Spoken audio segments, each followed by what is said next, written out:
Hello, everyone, and welcome to this channel where we break down leadership concepts and practices into actionable items. I'm Dr. Grant-Oyeye, a doctor of strategic leadership with a focus on foresight, organizations, and culture. Today, I ask you this question: how rational is your boardroom? What is the hidden psychology behind the decisions that you make as board members? The thing is, most boards believe they operate rationally, but research shows that cognitive biases and emotional dynamics often drive decisions far more than data or even governance frameworks. This talk, the objective is that listeners will have an understanding of the basic psychological dynamics underpinning board decisions, be able to analyze some of these dynamics, such as the influence of biases on group decision making, and then apply strategies to mitigate their own biases and enhance effective participation in board fiduciary duties. Note that boardrooms are filled with some of the smartest, most experienced people in any organizations, and yet many of the most costly corporate failures do not happen as a result of bad information or lack of experience. They are related to human thinking errors.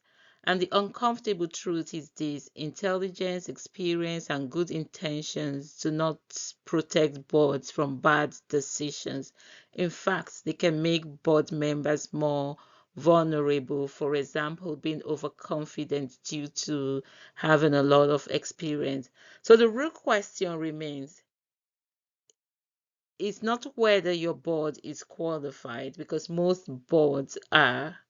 The question is, how rational is your boardroom reading? Even the most accomplished boards fall into predictable psychological traps, and these are biases, cognitive challenges that aren't failures of intelligence or failures of governance, but rather these sometimes are unrecognized or unacknowledged dynamics that underpin decisions that are made by board members. This rationality breakdown. Note that experience does not eliminate cognitive biases. Sometimes it could actually fuel the biases. For example, an individual getting used to acting or taking decisions in certain ways, or the group dynamics getting into group think. So group dynamics may actually distort judgment at the highest level, and good governance fails when psychology is ignored. Take a minute to pause and consider some of the dynamics that might be going on personally in you as a board member or the board as a whole. And one of these is groupthink. Groupthink is said to occur when groups function in such a way that harmony is prioritized over the optimum outcome, in the sense that individuals do not want to maybe annoy or be seen to be divergent in their views from everyone else in the room, and this then influences the decision that everyone then says yes to an item on the agenda. In confirmation bias, board members or individuals might have that idea that whatever needs to confirm what they already believe is what is important, and then they filter out things that are not confirming their preconception. And this is a psychological struggle that often happens without the individual's knowledge, unless we proactively look out for confirmation bias when we are making decisions. Overconfidence can often be found in boards that are long-standing or individuals have a lot of experience. They're not able to challenge their preconception or challenge new information because of this confidence that this is how I have done it for ages and this is how it's going to be. And then finally, anchoring occurs when we stick to that first information that we get and then stick to that first decision. Therefore, in the case of boards, they do not revisit decisions that have been made based on old information. And these can pose challenges in the sense that they are locked into the original decisions, the original information, without challenging their mindsets with new information. Other psychological dynamics that might be underpinning decisions unknown to board members include the fear of failure, which promotes the status quo in terms of decision making. Like board members are unlikely to challenge themselves, go out of the comfort zone due to fear of failing. And then in boards where hierarchy discourages independent challenge, there is also the psychological concern that individuals do not speak up because they do not wish to challenge power.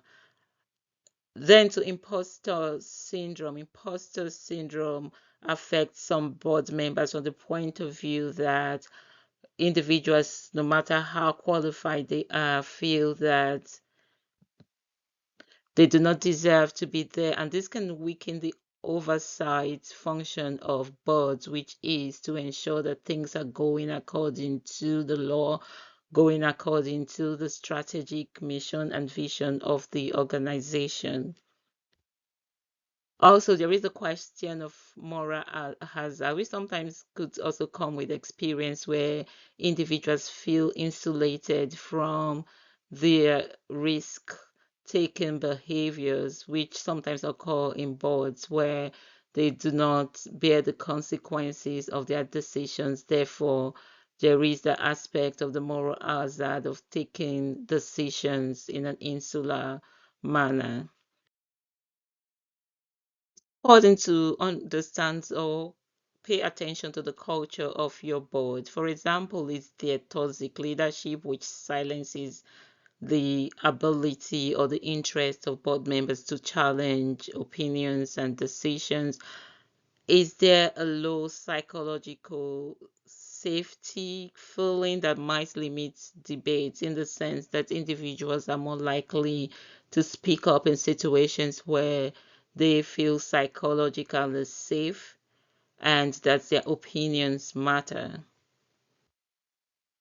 The diversity of thought transcends just issues such as racial or gender diversity on boards. It's actually getting individuals, in addition to the more talked about diversity issues, but actually getting individuals whose thinking processes would enhance the board in terms of having divergent views, experiences that might enhance the decision making of the board as a whole.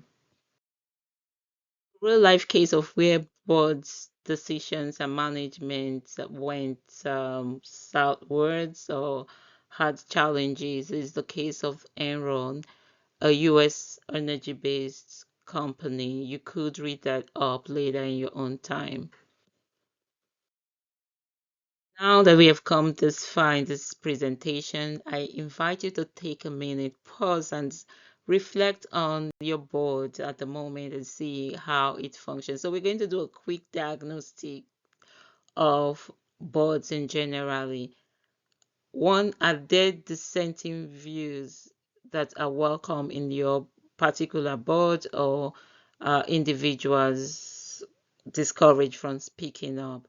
And two, are assumptions routinely challenged, as in board members individually reflecting or as a group regarding decisions that were made in the past or motions on the table, like are we actually taking an overall view, a 360 view of this scenario, or are we locked into past preconceptions without information or biases? And does the board reward constructive conflict? Healthy conflict is important for a board to function effectively. I leave you with those key points. One, effective governance requires psychological awareness. You need to be aware of yourself, how you function on the board, and on the board dynamic as a whole.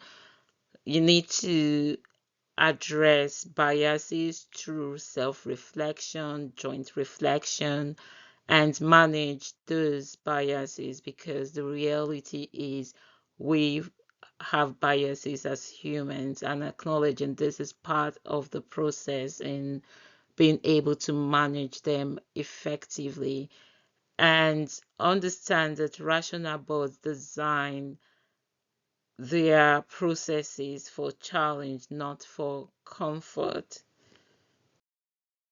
Thank you for joining me today. We have addressed the issues of boards and how they function in terms of the psychological processes that underpin board decisions and how we can mitigate against some of those challenges. Please feel free to check out some of these additional resources displayed here. Also, there is a